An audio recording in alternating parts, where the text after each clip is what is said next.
So in this video, I'm going to be reacting to Kilindi Iyi, and I believe that's how his name's pronounced. I might be mistaken, but he apparently is a psilocybin taker who advocates taking extremely high doses, so into the 20 to 40 range of dried grams. And instead of sharing a video that isn't mine of him, I'll just leave a link down below so you guys can check him out and see what he has to say. But I'll basically give my opinion on what he is suggesting is the way to take these if you want to explore. And I'll give you my experiences as well on this kind of stuff. And basically, I think it's really, really fascinating what he's doing and what he's talking about. I was someone who was also into the whole heavy dose experience, and I would call him a mega doser or a power doser. I kind of looked at it like powerlifting. He talks about how you don't just jump into those heavy doses and you kind of have to work your way up, and he's slowly taking it up higher and higher. I believe he's at, someone said 50 grams of dried mushrooms, which is pretty, you know, it's an impressive skill. Like, a lot of people don't really see it as an actual skill set, but it really is. To be able to take really high doses is something that you can't just be able to do without a lot of training. And I was someone back when I was back 5 years ago, 6 years ago, I was doing the exact same thing. I was constantly trying to push the envelope to get higher and higher in terms of how deep I could go. And my weapon of choice actually wasn't psilocybin. It would be pharmawaska, so oral DMT mixed with an MAOI inhibitor. I was using 4-ACO DMT, which is basically synthetic mushrooms, and I was using mushrooms at very high doses, but I never really got a extremely intense experience, but I never really pushed them past 10 grams or so. Usually, if I wanted to do a high dose, I would do somewhere around 6 or 7 dried grams of mushrooms mixed with 4 grams of Syrian rue, so that's basically psilowaska or ayahuasca with mushrooms instead of DMT. And those experiences were very powerful, but they still didn't really hold a candle to pharmawaska in terms of intensity. I'm not exactly sure the kind of dose that you would need of just purely mushrooms to equal a heavy pharmawaska dose. I know that when I was taking 6 to 7 dried grams of mushrooms on top of MAOI, it would be a very intense experience, but it still wouldn't exactly equal what I would experience with pharmawaska. Not by far. I mean, I would guess that the MAOI amplifies the experience to maybe around, I would say 15 to even 20 grams of mushrooms. I would say I'm not technically sure because I haven't just taken 20 grams of mushrooms on its own and see where it got me. Maybe I'll try that one time. I'm not technically all that scared of mushrooms. I'm very much more afraid of oral DMT. The highest I've taken oral DMT is 30 milligrams of pure DMT and 4 grams of Syrian rue. And these are very serious experiences. I had just earth-shattering, incredibly intense experiences to the point where I believe that I'm not able to handle them anymore, and I've talked about that before. But for him, he's talking about, he uses the analogy of Doctor Strange a lot in terms of traversing multiverses, and for me, I'm not really 100% sure on the whole multiverse theory. I actually subscribe to a different view of consciousness and quantum mechanics and the collapse of the wave function, and I subscribe more to the orchestrated objective reduction type deal, but I mean, we don't really know. There's no confirmation of anything, and that one tends to disprove the multiverse theory or not use it as its interpretation. So I'm not really too sure about multiverses, but the the experiences that I've had with heavy ayahuasca or psilocybin doses are definitely, they definitely take you to another place, and you have to completely submit to the experience. And that's what he talks about, is going into the deep, vast ocean.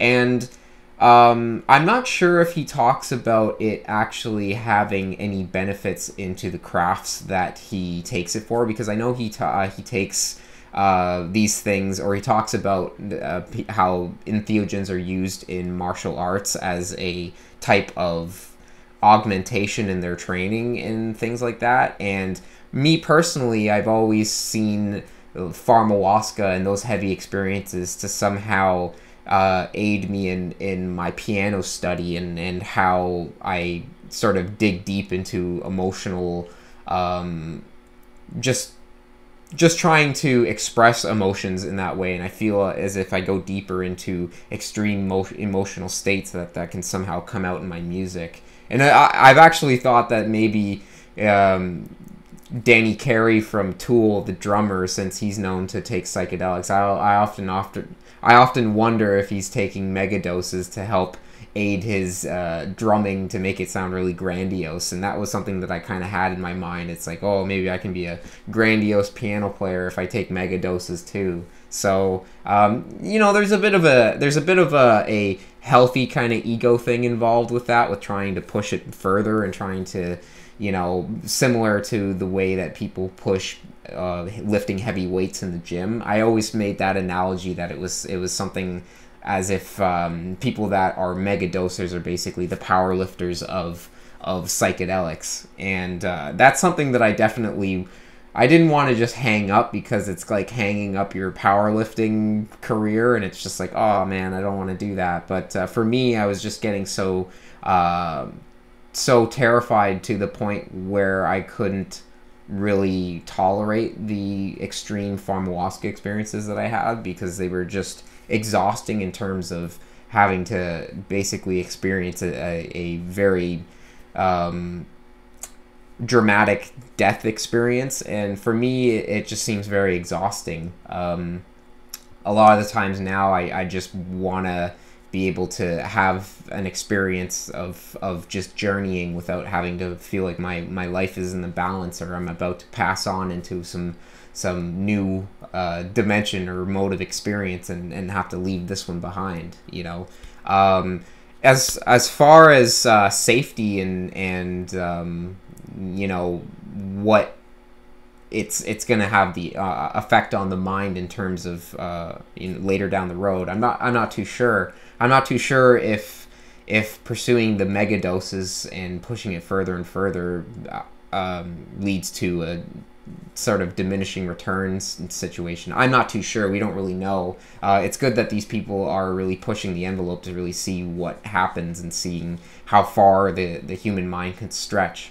But then again, I don't really know the relationship between pharmawaska and heavy mushroom experiences to see if they're comparable, or if pharmawaska is just on a higher level, because I personally believe that pharmawaska is on a different level than mushrooms. But maybe if you take enough mushrooms, you'll reach the same kind of levels with pharmawaska. But for me, I was never able to do it at the doses that I was taking. But according to him and what he talks about, maybe I was just taking small doses. But I mean, even 7 grams is a pretty decent sized dose on top of an MAOI like Syrian Rue at 4 grams. That basically amplifies the experience. I don't know if it amplifies it, 2 or times 3, but it's definitely way more intense than just taking 7 grams alone. I actually got pretty comfortable with 7 grams, that kind of area, and didn't really find it to be that earth-shattering. A lot of the times I would take 4-ACO-DMT, the freebase, which is a more powerful form of it by weight than the hydrochloride salt or the other kinds, and I would take anywhere from 50 to 100 milligrams of that stuff, and sometimes with an MAOI, and still I didn't have extremely intense experiences that I would have with pharmawaska, though they would be seriously intense. But yeah, I'm thinking maybe I'm not really sure why he chooses mushrooms instead of pharmawaska, because if you wanted to go really deep, I would assume that you would want to use the most powerful one. But then again, I don't really know how much mushrooms it takes to compare to that kind of dose, or the pharmawaska heavy dose. But I'm sure there's a point where you can take a high enough dose to reach it. I guess I don't really have experience with that. Maybe I should try it. I don't know. Maybe I should see how far mushrooms can go in terms of the intensity of the experience. I don't have enough experience with that, I guess. I'm still on my break, so I haven't been able to jump back into it. But listening to him talk about it really gets me wanting to explore again, which is kind of funny. Yeah, he kind of gets you excited about it, and it's like, man, there's this kind of there's this competition going on, and I'm not part of it, and I'm always someone that wants to compete. So yeah, that's something for me to think about, I guess. But yeah, that's pretty much my thoughts on it. I'd be interested to know what you guys think about the mega dosers and all of that, constantly pushing it to a higher level. It's definitely really interesting stuff. There's not a lot of people talking about these extreme levels, and that's something that I definitely did when I was younger, like 5-6 years ago. That was my deal or my gig. But nowadays, I'm starting to settle down a little bit, but who knows, maybe I'll start going back up and trying to push it again. I would love to. I just want to make sure I can handle it. So yeah, I'll see you in the next video, and I hope you guys found this entertaining.